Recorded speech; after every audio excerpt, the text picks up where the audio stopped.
বর্গীয় জ নাম্বারে এখানেও আমাদের প্রথমে লসাগু করতে হবে। তো এখানে হরে যেহেতু শুধুমাত্র 2ab রয়েছে, তাহলে লসাগু হবে 2ab।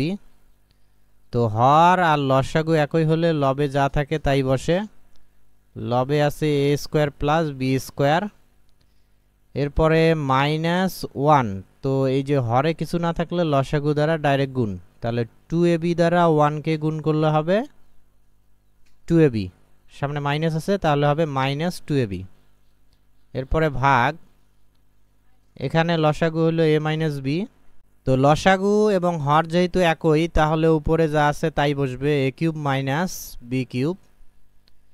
এরপর এখানে নিচে যেহেতু কিছু নাই, তাহলে লসাগু দ্বারা ডাইরেক্ট গুণ করতে হবে। তো -3ab কে গুণ করতে হবে a মাইনাস b দ্বারা, তাহলে -3ab into a minus b। তো এখন আমরা যদি উপরে লক্ষ্য করি, উপরে যে রাশিটা রয়েছে এটাকে যদি একটু সাজিয়ে লিখি, a square minus 2ab plus b square, তখন এটা সূত্র হয় a মাইনাস b অল স্কোয়ারের।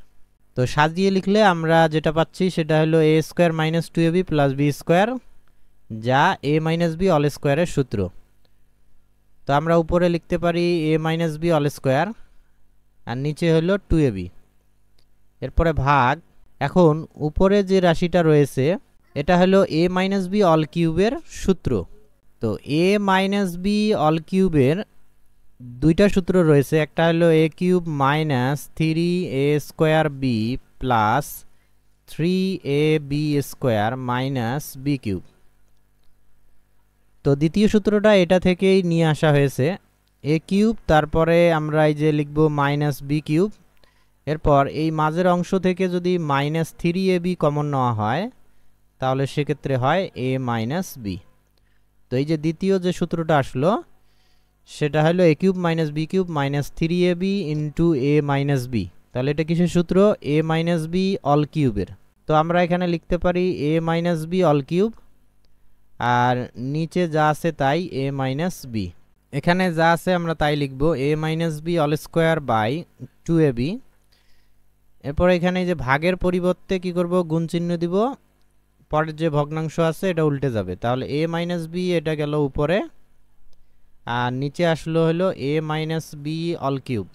তো এখানে রয়েছে a minus b all square অর্থাৎ দুইটা, আর এখানে একটা a মাইনাস b, তাহলে a minus b all square আর a মাইনাস b এই দুইটা গুণ করলে হয় a minus b all cube.